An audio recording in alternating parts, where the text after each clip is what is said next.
অবরুদ্ধ নিশীথ। লিখেছেন তেজস্মিতা মুর্তজা। পর্ব ৭। পলাশের হাসি পাচ্ছে। দুঃখে না আনন্দে বুঝতে পারছিল না। পায়ের কাছে দুজন অফিসারদের মরদেহ পড়ে আছে। তার একটু ইচ্ছে নেই হামজার হাতে ধরা পড়ার। এত নিখুঁতভাবে স্নাইপার চালানোর দক্ষতা হামজার আছে। অর্থাৎ দুজন তাকে পুলিশের হাতে পড়তে না দিতে দৃঢ়প্রতিজ্ঞ। হাতের হ্যান্ডকাফের দিকে তাকালো। এত বছরের পাপের জীবনে প্রথমবার এটা হাতে পড়েছে। বাইরে বোধহ আততায়ীদের সাথে টুকটাক লুকোচুরিও চলছে পুলিশদের। পাশের বিল্ডিংয়ে জানালা বা ছাদে কাউকে দেখা যাচ্ছে না। অর্থাৎ হামজা নিচে নেমে গেছে। তাহলে জয় কোথায়? গণ্ডগোল বাঁধানো শেষ। ফোর্স লণ্ডভণ্ড হয়ে গেছে। পলাশ ভুলেও পালানোর চেষ্টা করল না। সে পুলিশের হাতছাড়া হতে চায় না। আগুন জ্বলছে চারদিকে। পেছনের ডোবার কাছের প্রাচীরের ওপার থেকে আরও কয়েকটা ককটেল এসে পড়ল বাগানে। জয়ের ছেলেরা আর পলাশের দলের চালারা সব একাকার হয়ে গেছে। উদ্দেশ্য আলাদা হলেও আপাতত কাজ একই দুই দলের।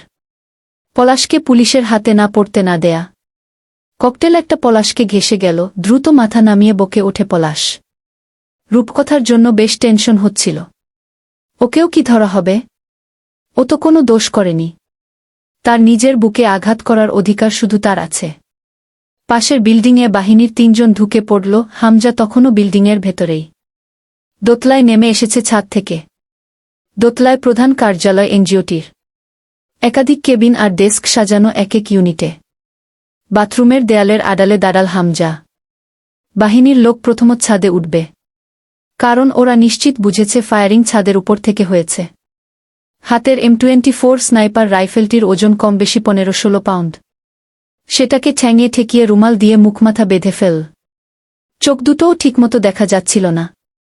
এরপর গিয়ে দোতলার প্রবেশ দরজার আড়ালে দাঁড়িয়ে রইল। ঘুটঘুটে অন্ধকার গোটা বিল্ডিং। ওদের হাতে টর্চ আছে অবশ্য। তবে সেটার আলো সরু সামনের দিকে। বাকিটা অন্ধকার। ওরা যখন দরজা পেরিয়ে সোজা হুড়হুড় করে দোতলার ইউনিটের ভেতরে ঢুকে পড়ল, হামজা পায়ের স্যান্ডেল খুলে হাতে ধরে আস্তে করে বেরিয়ে এলো অন্ধকারে।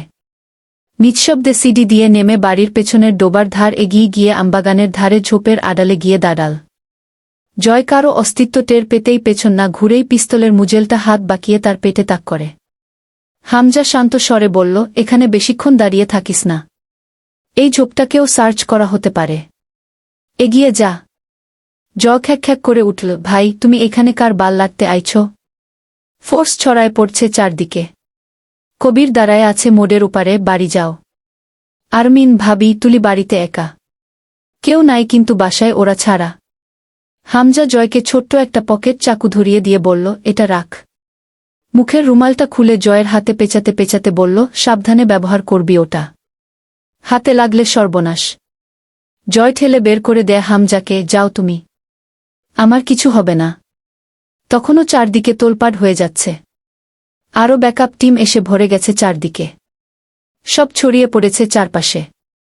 ৩ জন অফিসার অজানা আততায়ীদের গুলিতে নিহত। তাতে খেপা মৌমাছির মতো ছিটকে পড়েছে গোটা এলাকায় সবগুলো।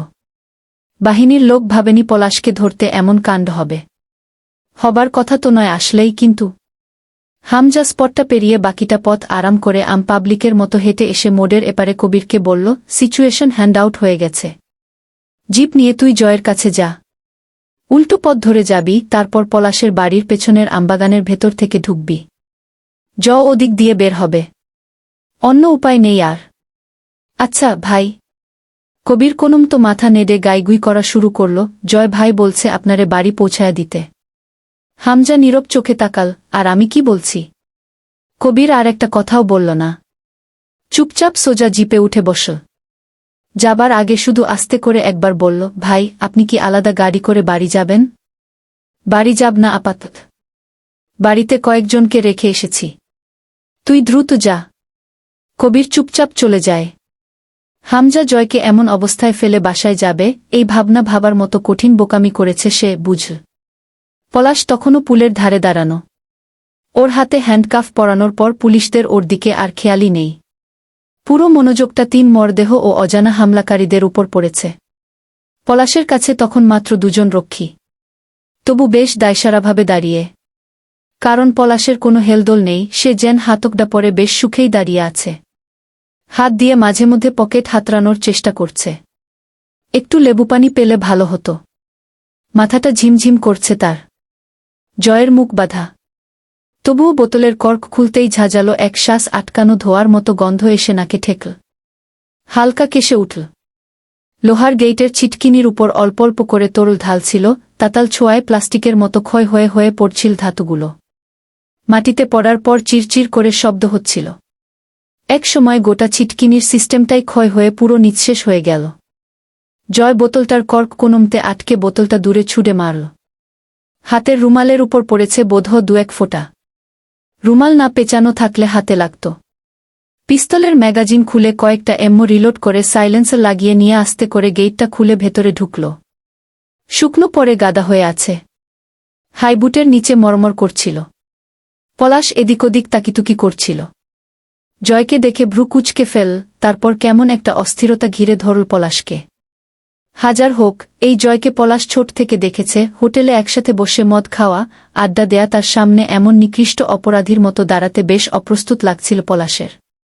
তারা দুজনই পাপিষ্ঠ, অথচ সেইসব পাপকে ছাপিয়ে আজ এক পাপীর কাছে আরেক পাপী হয়ে ধরা দিল। জয় ইশারায় সালাম দেয় পলাশকে। পলাশ ছাড়া আর কারও সাধ্যি নেই জয়কে চেনার, এমনভাবে প্যাকিং করেছে নিজের। পুলিশ দুটো জয়কে খেয়াল করে রাইফেল তাক করার আগেই লুটিয়ে পড়ল মাটিয়ে। জয়ের সেমি অটোমেটিক পিস্তলের 3টা বুলেট, 2টো প্রাণহীন দেহ। পলাশ দৌড়ে ভেতরের দিকে এগিয়ে যেতে চায়। ফোর্সের সবাই সামনের দিকে। এটাই বোকামি ওদের। দুজনকে রেখে ওরা নিশ্চিন্তে আততায়ী খুঁজছে। অবশ্য কারণ আছে। এখনও খণ্ড যুদ্ধ চলছে সামনে। পলাশ বাড়ির পেছন দরজা অবধি পৌঁছাল না। নিখুঁত নিশানায় পলাশের ডান পায়ে গোড়ালি বরাবর শুট করল। থুবরে পড়ে যায় পলাশ। তখনই ঢুকল কবিরের সাথে 3 জন। পলাশের মুখে খানিকটা কাপড় গুজে ওকে টেনে বাগারের ভেতরে নেবার পর পুলিশের কয়েকজন এপারে এলো।